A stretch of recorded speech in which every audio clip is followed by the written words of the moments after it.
आज हम बात करने वाले हैं do hard things by Steve Magnus book के बारे में।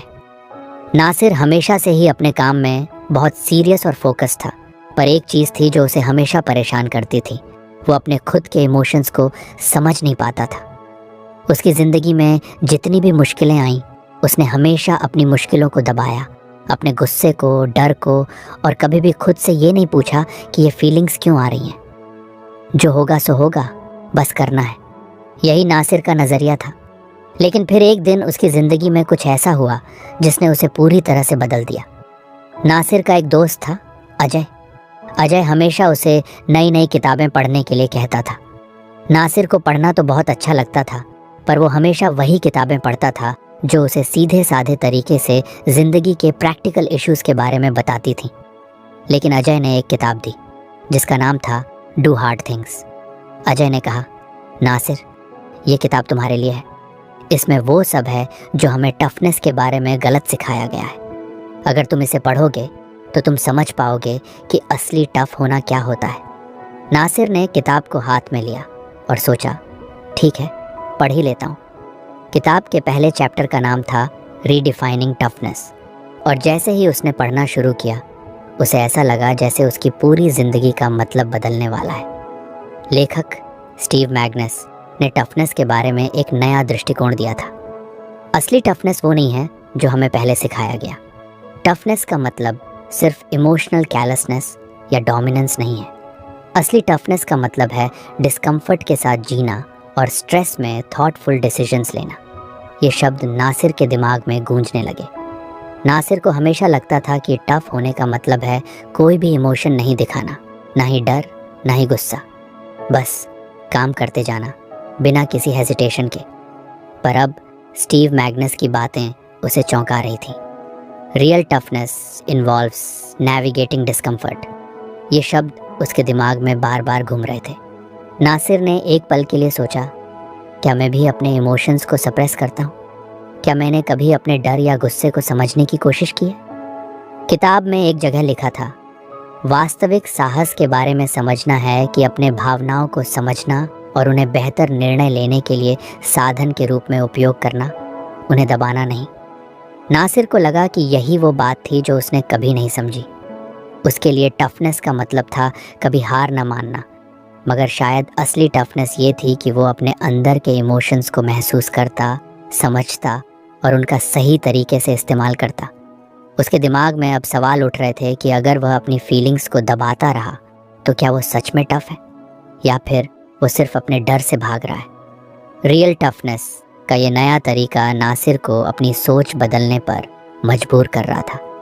क्या वो सच में अपने इमोशंस को समझे बिना टफ बन सकता था?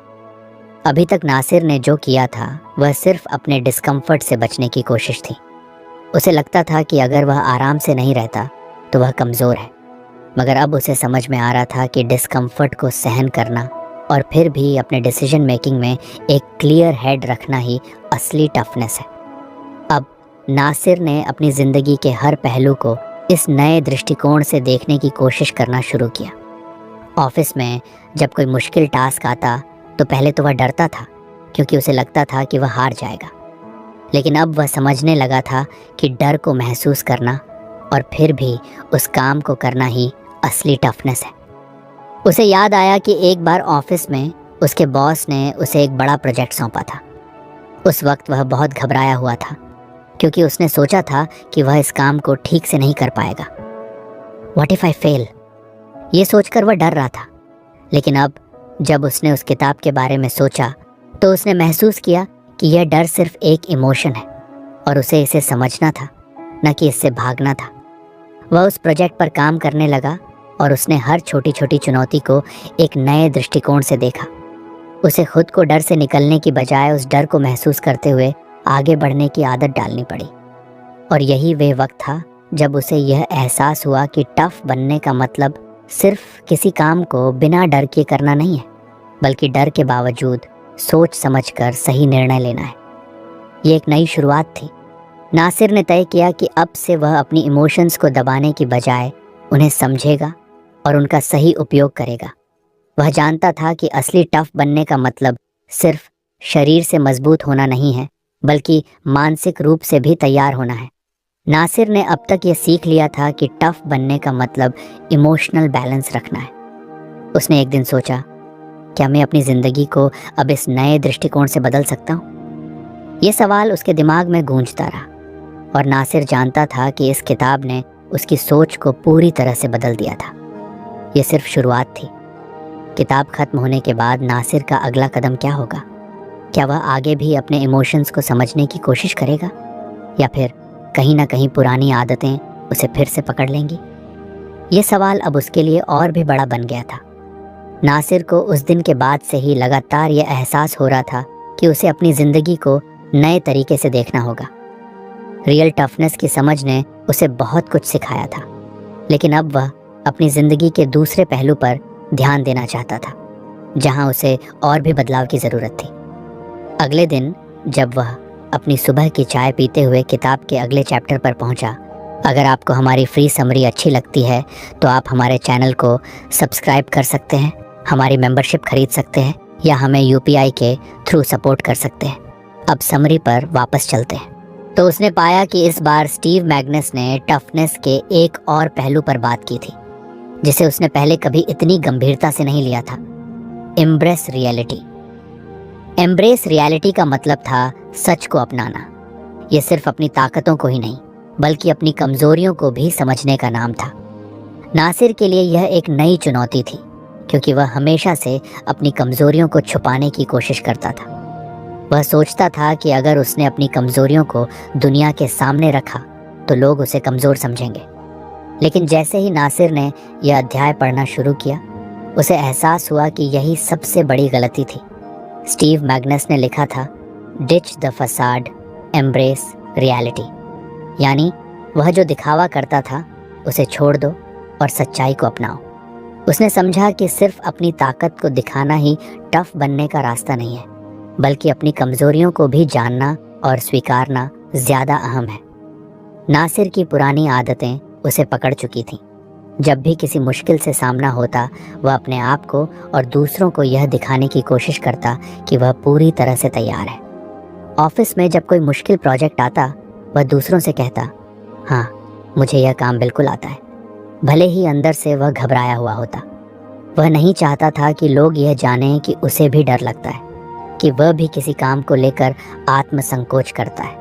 लेकिन अब जब उसने एम्ब्रेस रियलिटी को समझा, तो उसने यह महसूस किया कि यह सब दिखावा करने से असल में वह खुद को और मुश्किल में डाल रहा था। सच्चाई को स्वीकारना ही असली ताकत है। ये विचार नासिर के मन में बार बार आ रहा था। क्या होगा अगर वह अपनी कमजोरियों को बिना किसी डर के मान ले? क्या होगा अगर वह अपनी सच्चाई को लोगों के सामने रखे और उन्हें दिखाए कि वह भी एक इंसान है, जिसके पास अपनी ताकतों के साथ साथ अपनी कमजोरियां भी हैं? नासिर को लगा कि शायद वह अब तक जिस तरह से जी रहा था, वह सिर्फ अपने डर और असुरक्षाओं को छुपाने की कोशिश थी। दूसरों को यह दिखाने की कोशिश करना कि मैं सब कुछ जानता हूँ, सब कुछ कर सकता हूँ, क्या वह सचमुच मुझे स्ट्रॉन्गर बनाता है? उसने खुद से पूछा, और जवाब था नहीं। अब नासिर ने सोचा कि उसे अपनी असली ताकत को पहचानने के लिए पहले अपनी कमजोरियों को समझना होगा। जब तक वह अपनी सीमाओं को स्वीकार नहीं करता, तब तक वह किसी भी समस्या का सही तरीके से सामना नहीं कर सकता था। वह अब समझ रहा था कि असली मजबूत व्यक्ति वह है जो अपनी कमजोरी को भी बिना शर्म के स्वीकार कर सके। नासिर ने अपने आप से और अपनी टीम से सच्चाई को लेकर खुलकर बात करने का फैसला किया। ऑफिस में एक बड़ा प्रेजेंटेशन था और वह जानता था कि यह उसके लिए एक बड़ी चुनौती होगी। पहले वह सोच रहा था कि वह कैसे दिखाए कि वह पूरी तरह से तैयार है, कि वह जानता है कि क्या करना है। लेकिन अब उसे समझ में आया कि अगर वह अपनी पूरी स्थिति और वास्तविकता को समझेगा और दूसरे लोगों से भी इसे साझा करेगा, तो वह खुद को ज़्यादा बेहतर तरीके से प्रस्तुत कर पाएगा। वह अपनी टीम के साथ बैठा और बोला, देखो, इस प्रेजेंटेशन में मुझे कुछ चुनौतियों का सामना करना पड़ सकता है, क्योंकि यह मेरी पहली बार है जब मुझे इतनी बड़ी जिम्मेदारी मिली है। मैं पूरी कोशिश करूँगा, लेकिन मुझे कुछ चीज़ों के बारे में कुछ और जानकारी चाहिए ताकि मैं बेहतर तरीके से काम कर सकूं। ये शब्द नासिर के लिए बहुत मुश्किल थे, क्योंकि वह हमेशा खुद को बिल्कुल तैयार और निपुण दिखाने की कोशिश करता था। पर इस बार उसने सच्चाई को अपनाया और उसकी टीम ने उसकी बातों को सराहा। लोग उसे कमज़ोर या नाकाम नहीं समझे, बल्कि उन्होंने उसकी ईमानदारी और वास्तविकता को सराहा।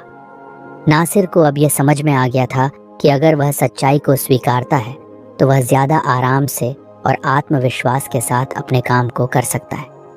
उसके अंदर एक नई ताकत थी। यह ताकत थी अपनी कमज़ोरी को बिना डर के स्वीकार करने की। जब उसने इस फिलॉसफी को अपनी ज़िंदगी में उतारने की कोशिश की तो उसे महसूस हुआ कि अब उसे अपनी प्रॉब्लम्स से भागने की ज़रूरत नहीं है। अब वह उन चुनौतियों का सामना करना चाहता था और वह जानता था कि जब तक वह सच्चाई से भागेगा वह कभी भी पूरी तरह से सफल नहीं हो पाएगा। लेकिन सिर्फ इतनी सी बात समझने से सब कुछ बदलने वाला नहीं था। नासिर को अब अपने इस नए दृष्टिकोण को और भी गहराई से समझने की ज़रूरत थी। उसके लिए असली बदलाव तब होगा जब वह यह समझ पाएगा कि असली आत्मविश्वास सिर्फ दिखावा करने से नहीं आता, बल्कि खुद को पूरे दिल से स्वीकार करने से आता है। अब नासिर ने ठान लिया कि वह अपनी हर कमज़ोरियों को पहचानने और उन्हें सुधारने की कोशिश करेगा। वह जानता था कि किसी भी चीज़ में सुधार तभी हो सकता है जब आप अपने असल रूप को पूरी तरह से समझते हैं। एम्ब्रेस रियलिटी का मतलब सिर्फ यह नहीं था कि वह अपनी कमज़ोरियों को स्वीकार करे, बल्कि इसका मतलब था कि वह अपने आप को पूरी तरह से जानने की कोशिश करे, बिना किसी डर या शंका के। अगले दिन नासिर ऑफिस में आया और उसने महसूस किया कि अब उसकी सोच में एक गहरी शांति आ चुकी थी। वह अब किसी भी स्थिति में झूठ नहीं बोलेगा और न ही अपनी कमज़ोरियों को छुपाएगा। नासिर अब जानता था कि असली ताकत सच को अपनाने में है। क्या नासिर इस नए दृष्टिकोण के साथ अपनी ज़िंदगी में आगे बढ़ पाएगा? क्या वह अपनी कमज़ोरियों को पूरी तरह से समझने के बाद उन्हें सुधार सकेगा? यह सवाल अब भी उसके दिमाग में था और वह जानता था कि इसका उत्तर उसे अपनी ज़िंदगी के अगले हिस्से में मिलेगा। नासिर की ज़िंदगी में हर दिन कुछ नया सीखने को मिल रहा था। रियलिटी को, एक ऐसी चीज़ जिसे वह अक्सर नज़रअंदाज करता था, अपनी शारीरिक और मानसिक स्थिति के प्रति जागरूकता। नासिर को हमेशा लगता था कि जो हो रहा है वह केवल काम से जुड़ी समस्याएं हैं, लेकिन किताब के अगले चैप्टर ने उसे एक नई दिशा दिखा दी और वह था सुनो अपने शरीर को। जैसे ही नासिर ने इस नए चैप्टर के बारे में पढ़ना शुरू किया, उसे लगा कि यह अब तक का सबसे महत्वपूर्ण पाठ हो सकता है। स्टीव मैग्नस ने लिखा था कि हमारी शारीरिक और मानसिक स्थितियों को समझना और उन पर ध्यान देना असली टफनेस का हिस्सा है। लिसन टू योर बॉडी का मतलब था अपनी शारीरिक और मानसिक अवस्था को पहचानना और हर प्रतिक्रिया से पहले कुछ समय लेकर खुद से यह सवाल करना कि आप सच में क्या महसूस कर रहे हैं। नासिर को यह समझ में आया कि वह अक्सर अपने शरीर और दिमाग की बातों को अनदेखा करता था। जब कोई तनावपूर्ण स्थिति होती तो वह खुद को इस तरह से संभालने की कोशिश करता था कि उसकी शारीरिक प्रतिक्रियाओं का कोई महत्व न हो। जैसे जब प्रेजेंटेशन का डर होता था तो वह अपनी चिंता और घबराहट को पूरी तरह से नज़रअंदाज करके बस अपने काम में जुट जाता था। वह सोचता था कि दिखावा करो, काम करो और कोई भी कमज़ोरी नहीं दिखानी चाहिए। लेकिन अब नासिर को यह समझ में आ रहा था कि जब आप अपने शरीर और दिमाग के संकेतों को नज़रअंदाज करते हैं तो आप खुद को और मुश्किल में डालते हैं। स्टीव मैग्नस ने लिखा था, create a space between stimulus and response. इसका मतलब था कि जब कोई कठिन परिस्थिति आए तो तुरंत प्रतिक्रिया देने के बजाय हमें एक छोटा सा वक्त निकालना चाहिए, जिससे हम अपने भावनाओं और शारीरिक स्थितियों को महसूस कर सकें और फिर ही सही निर्णय ले सकें। नासिर को यह समझ में आ गया कि यह वक्त निकालना सिर्फ अच्छा नहीं बल्कि ज़रूरी भी है। अगर वह हर बार बिना सोचे समझे प्रतिक्रिया करता रहा तो वह कभी सही रास्ते पर नहीं पहुंच पाएगा। नासिर ने सोचा, अगर मैं किसी मुश्किल में हूं तो मैं तुरंत क्यों प्रतिक्रिया करता हूं? क्या मुझे पहले अपने शरीर की प्रतिक्रियाओं को समझने की कोशिश नहीं करनी चाहिए? यह सवाल उसके दिमाग में लगातार घूमता रहा। नासिर को अब यह एहसास हो रहा था कि जब भी वह घबराता था उसकी धड़कन तेज़ हो जाती थी, उसके हाथ पसीने से भीग जाते थे और वह गहरे श्वास लेकर खुद को शांत करने की कोशिश करता था। लेकिन वह अक्सर इन संकेतों को नज़रअंदाज कर देता था, ये सोचकर कि घबराना कमज़ोरी की निशानी है। अब उसने सोचा कि अगर वह इन संकेतों पर ध्यान दे तो वह बेहतर निर्णय ले पाएगा।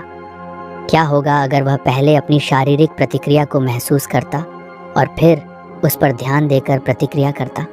एक दिन ऑफिस में एक बड़ा टास्क था जिसमें उसे एक प्रेजेंटेशन देना था। ये वही टास्क था जिसे उसने पहले अपने डर और घबराहट को छुपा कर लिया था, लेकिन अब वह जानता था कि उसे अपनी शारीरिक और मानसिक स्थितियों को समझना होगा। जैसे ही उसने प्रेजेंटेशन से पहले की तैयारी शुरू की, वह महसूस करने लगा कि उसके शरीर में कुछ बदल रहा था। उसकी धड़कन तेज हो रही थी और उसके हाथों में हल्का सा पसीना आने लगा था। नासिर ने जो अब तक सीखा था उसे याद करते हुए उसने तुरंत एक ब्रेक लिया। उसने अपनी आंखें बंद की और अपनी सांसों पर ध्यान केंद्रित किया। उसने सोचा, यह घबराहट है और यह सिर्फ एक भावना है। मुझे इसे स्वीकार करना होगा। अगर मैं इससे डरता हूँ तो मैं सही निर्णय नहीं ले पाऊंगा। मुझे शांत रहना है और इसे महसूस करते हुए खुद को प्रतिक्रिया देने के लिए समय देना होगा। वह कुछ मिनटों के लिए शांत रहा और फिर जैसे ही उसने खुद को शांत महसूस किया, उसने प्रेजेंटेशन देना शुरू किया। उसकी आवाज़ अब पहले से ज़्यादा स्पष्ट थी और वह इस बार बिना घबराए आत्मविश्वास से भरा हुआ महसूस कर रहा था। नासिर ने महसूस किया कि जब उसने अपने शरीर और मानसिक स्थिति के संकेतों को महसूस किया और उन पर ध्यान दिया तो वह बेहतर तरीके से काम कर पाया। नासिर ने एक नया तरीका अपनाया। हर कठिन स्थिति से पहले वह कुछ देर के लिए खुद को महसूस करता था। वह जानता था कि यह मानसिक रूप से उसे मजबूत बनाएगा। जब भी वह तनाव महसूस करता, वह पहले अपने शरीर के संकेतों पर ध्यान देता और फिर धीरे धीरे जवाब देता। उसे अब यह एहसास हुआ कि असली ताकत सिर्फ मसल्स में नहीं बल्कि मानसिक संतुलन में है। स्टीव मैग्नस ने लिखा था कि this mindfulness helps in making better choices during difficult situations. और नासिर को अब यह बिल्कुल सच लगता था। जब वह शांत मन से सोचता था तो वह अपने फैसले और प्रतिक्रियाओं में ज़्यादा बेहतर होता था। नासिर ने अब अपनी ज़िंदगी को इस नए दृष्टिकोण से जीने का मन बना लिया था। वह अब समझने लगा था कि जब हम अपने शरीर और दिमाग की बातों को समझते हैं तो हम कहीं ज़्यादा बेहतर तरीके से खुद को संभाल सकते हैं। अब नासिर के लिए अगला कदम क्या होगा? क्या वह इस नई आदत को अपनी पूरी ज़िंदगी में अपनाएगा या फिर किसी मुश्किल में उसका पुराना तरीका फिर से वापस आ जाएगा? ये सवाल उसके मन में फिर से उठ रहा था और वह जानता था कि इसका उत्तर उसे आगे के रास्ते में मिलेगा। नासिर ने पिछले कुछ महीनों में अपनी ज़िंदगी में बहुत बदलाव महसूस किया था। सुनो अपने शरीर को अपनाने के बाद वह अब अपनी शारीरिक और मानसिक स्थितियों को पहले से ज़्यादा समझने और ध्यान देने लगा था। लेकिन अब उसकी ज़िंदगी में एक और महत्वपूर्ण पार्ट था जिसे वह समझने और अपनी आदतों में लाने की कोशिश कर रहा था। Respond, don't react. जब उसने स्टीव मैग्नस की किताब में इस अध्याय के बारे में पढ़ा तो वह तुरंत रुक गया। रिस्पॉन्ड और रिएक्ट के बीच का फ़र्क उसके लिए, लेकिन अब उसे यह समझने का मौका मिला था कि अगर वह अपनी प्रतिक्रियाओं को सोच समझकर नियंत्रित करता तो वह ज़्यादा प्रभावी तरीके से मुश्किलों का सामना कर सकता था। मैग्नस ने यह स्पष्ट किया था कि असली टफनेस ये नहीं है कि आप तुरंत डर या घबराहट में कैसे प्रतिक्रिया करते हैं, बल्कि यह है कि आप उस डर या घबराहट का सामना कैसे करते हैं और उसके बाद सही तरीके से प्रतिक्रिया देते हैं। नासिर के लिए यह एक नया दृष्टिकोण था।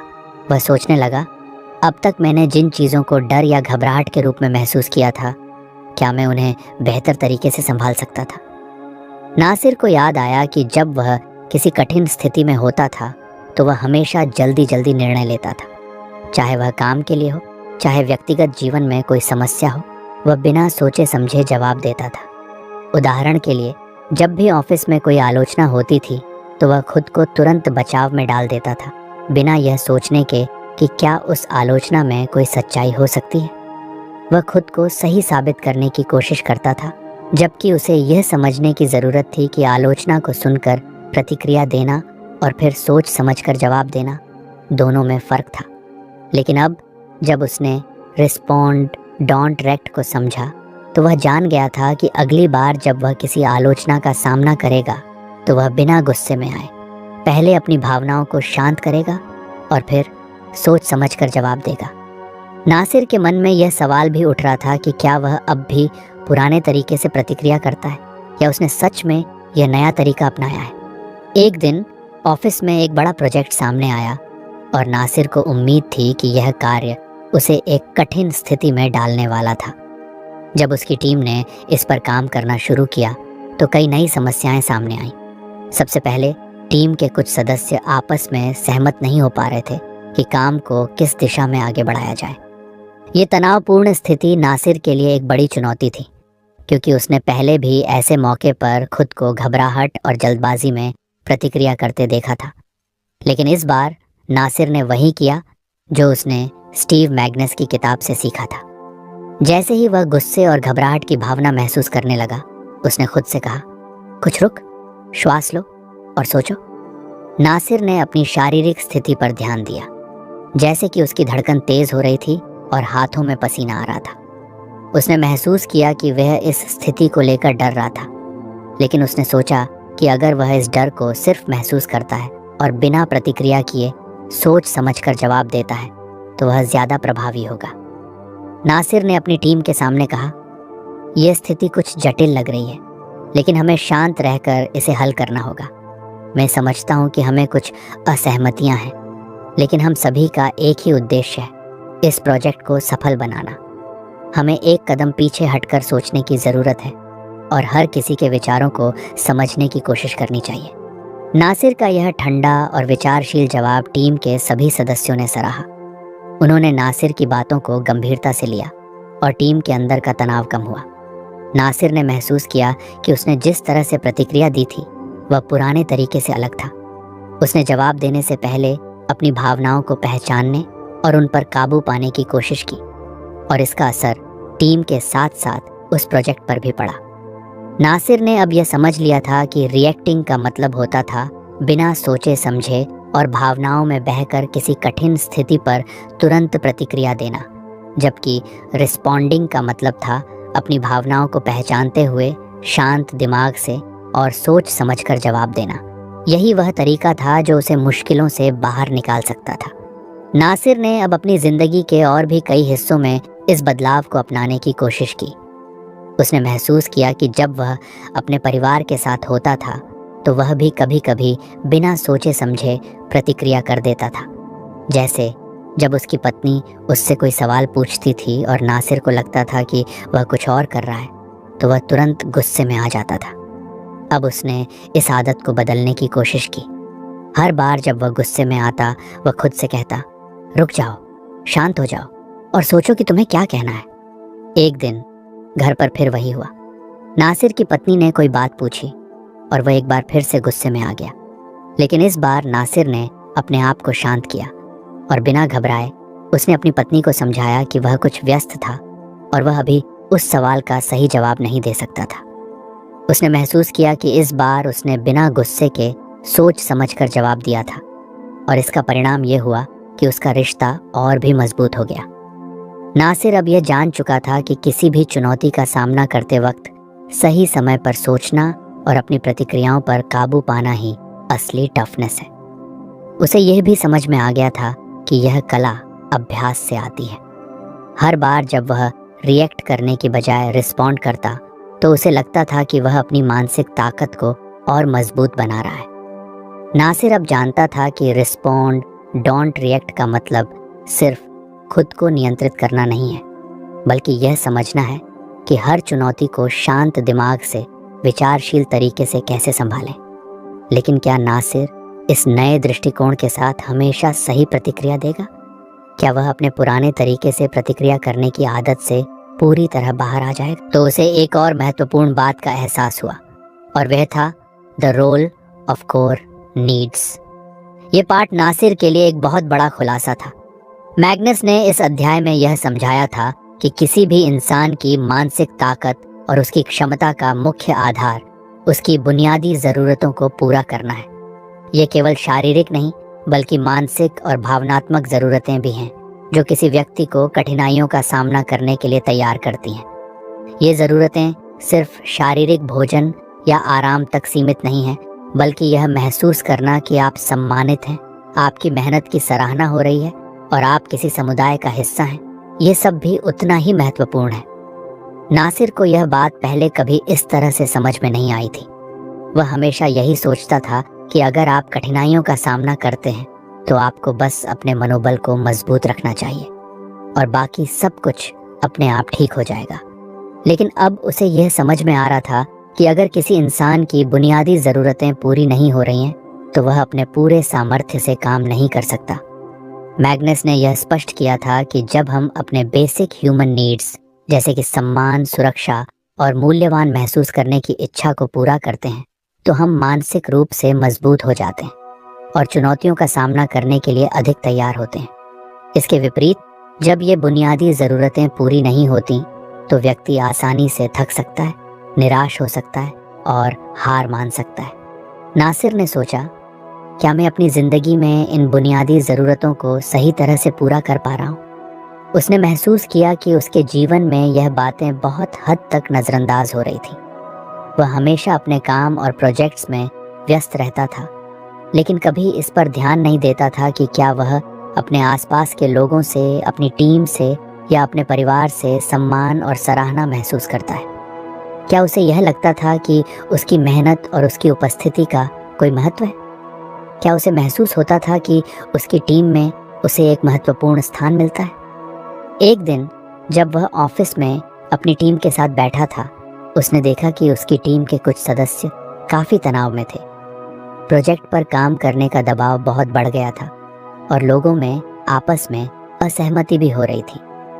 नासिर ने महसूस किया कि टीम के हर सदस्य को लगता था कि उनकी मेहनत की सही सराहना नहीं हो रही थी और न ही उन्हें अपने योगदान की अहमियत का एहसास हो रहा था। यह स्थिति नासिर के लिए एक आंख खोलने वाला पल साबित हुआ। उसने समझा कि जब लोग अपनी मेहनत की सराहना महसूस नहीं करते हैं या जब उन्हें लगता है कि उनकी पहचान नहीं है तो उनका प्रदर्शन भी प्रभावित होता है। ये विचार उसके दिमाग में गूंजता रहा। हम सभी की बुनियादी ज़रूरतें हैं और अगर हम इन्हें पूरा नहीं करते तो हम बेहतर तरीके से काम नहीं कर सकते। नासिर ने इस बारे में और सोचा और ये महसूस किया कि न सिर्फ टीम के लोग बल्कि वह खुद भी अपनी बुनियादी ज़रूरतों की उपेक्षा कर रहा था। क्या उसे अपनी सफलता, अपने प्रयासों की सराहना मिलती थी? क्या वह खुद को अच्छा महसूस करने के लिए किसी की सराहना या समर्थन पर निर्भर था, या फिर वह बस खुद को काम में खोकर हर चुनौती का सामना कर रहा था बिना इस एहसास के कि उसे भी सम्मान और समर्थन की ज़रूरत है? नासिर ने इस बात को गंभीरता से लिया और तय किया कि वह अपनी टीम के साथ इस बारे में खुलकर बात करेगा। एक दिन टीम मीटिंग के दौरान उसने उन्हें अपनी भावनाएं साझा की।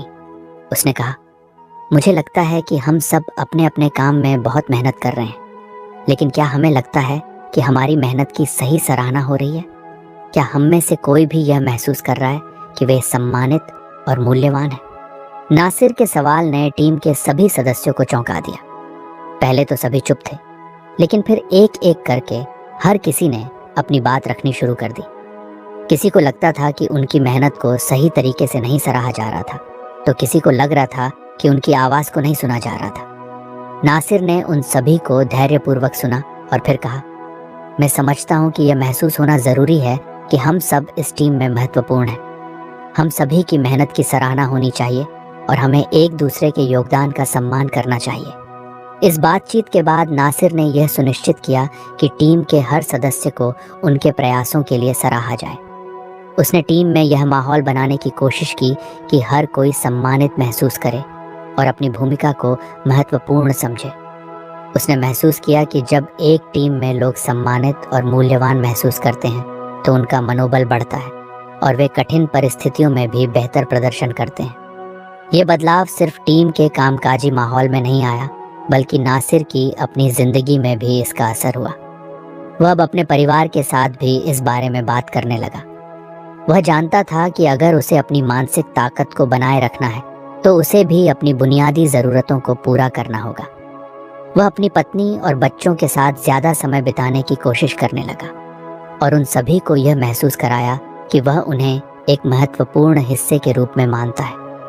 एक दिन उसकी पत्नी ने कहा, नासिर, मुझे लगता है कि तुम पहले से ज़्यादा खुश और शांत हो। ऐसा क्या बदला है? नासिर मुस्कुराते हुए बोला, मैंने सीखा है कि जब हम अपनी बुनियादी ज़रूरतों को पूरा करते हैं, जब हम खुद को सम्मानित महसूस करते हैं और हमारे आसपास के लोग भी ऐसा महसूस करते हैं, तो हमारी ताकत बढ़ती है। अब नासिर जानता था कि असली मानसिक ताकत और सफलता का एक बड़ा हिस्सा उन बुनियादी ज़रूरतों को पूरा करने से आता है जिन्हें हम अक्सर नज़रअंदाज कर देते हैं। ये केवल अपनी मेहनत की सराहना करने का सवाल नहीं था, बल्कि यह समझने का था कि जब हम अपने आसपास के लोगों को सम्मानित और मूल्यवान महसूस कराते हैं तो हम सब एक साथ मिलकर अधिक ताकतवर बनते हैं। नासिर का मानना था कि इस बदलाव को और भी ज़्यादा गहराई से अपनाने का समय अब आ गया था। लेकिन क्या वह सच में हर रोज़ अपनी बुनियादी ज़रूरतों को पूरा कर पाएगा? क्या वह यह सुनिश्चित कर पाएगा कि उसकी टीम और परिवार दोनों सम्मान और सराहना से प्रेरित रहें? यह सवाल अब भी खुला था और उसे पता था कि इसका उत्तर वह अपनी ज़िंदगी में रोज़मर्रा की छोटी छोटी चुनौतियों से पाएगा। नासिर के जीवन में बहुत कुछ बदल चुका था। उसने जो कुछ सीखा था उसे अब अपने रोज़मर्रा के जीवन में उतारने की कोशिश कर रहा था। The role of core needs का पाठ उसे एक गहरे बदलाव की ओर ले आया था और वह अब समझ गया था कि किसी व्यक्ति की मानसिक ताकत उसकी बुनियादी ज़रूरतों के पूरे होने पर निर्भर करती है।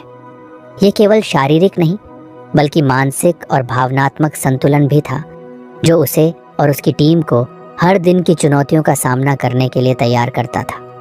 नासिर ने पहले की तरह हर चुनौती को केवल अपनी मेहनत और आत्मविश्वास से हल करने की बजाय अब वह अपनी टीम के सदस्यों को और खुद को मानसिक और भावनात्मक समर्थन देने पर जोर दे रहा था। वह जानता था कि अगर किसी व्यक्ति को सम्मानित और मूल्यवान महसूस कराया जाए तो वह उस टीम या माहौल में ज़्यादा प्रेरित और उत्पादक हो सकता है। एक दिन नासिर और उसकी टीम ने एक महत्वपूर्ण प्रोजेक्ट पर काम करना शुरू किया था। यह प्रोजेक्ट न केवल कठिन था बल्कि इसकी डेडलाइन भी कड़ी थी। नासिर ने पहले ही अपनी टीम के साथ एक बैठक की थी जिसमें उन्होंने यह सुनिश्चित किया था कि हर व्यक्ति को यह महसूस हो कि उसकी मेहनत और योगदान को महत्व दिया जा रहा है। उसने टीम के सदस्य से पूछा था, आप लोग क्या महसूस करते हैं? क्या आपको लगता है कि हम सबके प्रयासों की सही सराहना हो रही है? यह सवाल टीम के हर सदस्य को सोचने पर मजबूर कर दिया था। अब तक नासिर के पास यह महसूस करने का समय नहीं था कि टीम के सदस्य अपनी पूरी क्षमता से काम कर रहे थे या नहीं, लेकिन इस बार उसने अपनी टीम से जुड़ी उनकी बुनियादी ज़रूरतों को भी समझने की कोशिश की थी और यह कदम एक महत्वपूर्ण मोड़ साबित हुआ था। टीम की सदस्य सिमा ने जवाब दिया, मुझे लगता है कि हमारी मेहनत को अब तक सही तरीके से सराहा नहीं गया था। हमें लगता था कि हमारे योगदान की अहमियत नहीं समझी जा रही थी। नासिर ने यह बात सुनी और फिर एक गहरी सांस ली। यह बात मुझे बहुत मायने रखती है। हम सबका योगदान बहुत महत्वपूर्ण है और मुझे आपको यह महसूस कराना चाहिए कि आप मूल्यवान हैं। नासिर का यह विचार और प्रतिक्रिया टीम के लिए एक राहत साबित हुई। उन्होंने देखा कि जब टीम के सदस्य को यह एहसास हुआ कि उनकी मेहनत और योगदान की सराहना की जा रही है तो उनका आत्मविश्वास और प्रेरणा बढ़ गई। ये बदलाव न केवल टीम के अंदर बल्कि प्रोजेक्ट पर भी सकारात्मक असर डालने वाला था। नासिर के जीवन में एक नया दृष्टिकोण आया था। वह अब केवल काम के दबाव और चुनौतियों से नहीं डरता था, बल्कि वह यह समझने लगा था कि जब उसकी टीम और परिवार को बुनियादी ज़रूरतों के आधार पर समर्थन मिलता है तो वे अधिक सक्षम और प्रेरित होते हैं। जब कोई व्यक्ति सम्मानित महसूस करता है तो उसकी मानसिक ताकत और आत्मविश्वास दोनों मजबूत होते हैं। कुछ समय बाद नासिर को अपने जीवन में एक और महत्वपूर्ण एहसास हुआ। वह ऑफिस में काम करने के अलावा अब खुद को अधिक समय देने लगा था। पहले वह हमेशा काम और प्रोजेक्ट्स में व्यस्त रहता था, लेकिन अब उसने सोचा कि क्या उसकी बुनियादी ज़रूरतें पूरी हो रही थीं? क्या वह अपनी भावनाओं और मानसिक स्थिति पर ध्यान दे रहा था? उसने महसूस किया कि उसे भी खुद को सम्मानित और मूल्यवान महसूस करने की ज़रूरत थी। नासिर ने अपने परिवार के साथ समय बिताना शुरू किया। पहले जब वह घर लौटता था तो वह काम के बारे में ही सोचता रहता था और परिवार के साथ समय बिताने की बजाय हमेशा व्यस्त रहता था। लेकिन अब उसने फैसला किया कि वह घर में रहते हुए भी अपनी भावनाओं और मानसिक स्थिति पर ध्यान देगा। उसने अपनी पत्नी और बच्चों के साथ खुलकर बात करना शुरू किया और यह महसूस किया कि जब वह अपनी भावनाओं को साझा करता है तो वह ज़्यादा शांति और संतुलन महसूस करता है। एक दिन उसकी पत्नी ने पूछा, नासिर, तुम पहले से ज़्यादा खुश और शांत क्यों लगते हो? नासिर मुस्कुराते हुए बोला, मैंने सीखा है कि जब हम अपनी बुनियादी ज़रूरतों को पूरा करते हैं, जब हम खुद को सम्मानित महसूस करते हैं और हमारे आसपास के लोग भी ऐसा महसूस करते हैं, तो हमारी ताकत बढ़ती है। मैं अब समझता हूँ कि यह केवल काम में ही नहीं बल्कि हमारे व्यक्तिगत जीवन में भी लागू होता है। नासिर का यह विचार उसकी पत्नी और बच्चों के लिए एक बड़ी प्रेरणा बन गया। उसने अब यह महसूस किया कि बुनियादी ज़रूरतों की संतुष्टि, चाहे वह व्यक्तिगत जीवन हो या पेशेवर, मानसिक संतुलन बनाए रखने के लिए आवश्यक है। ये केवल कठिनाइयों का सामना करने के बारे में नहीं था, बल्कि यह समझने का था कि हमें अपनी ज़रूरतों को पूरा करना ज़रूरी है ताकि हम मानसिक और भावनात्मक रूप से मजबूत हो सकें। ये कहानी नासिर के जीवन के एक नए अध्याय की शुरुआत थी, जहां उसने अपने बुनियादी ज़रूरतों की अहमियत को समझा और इसे अपनी सफलता और मानसिक ताकत का आधार बनाया। नासिर अब जानता था कि यह यात्रा हमेशा जारी रहेगी, लेकिन उसने जो कुछ सीखा था वह उसके जीवन में स्थायी बदलाव लाने के लिए पर्याप्त था। उसके लिए अब हर चुनौती एक अवसर थी, एक अवसर अपनी मानसिक ताकत को और बढ़ाने का। तो फ्रेंड्स, ये थी हमारी आज की बुक समरी। आपको कैसी लगी?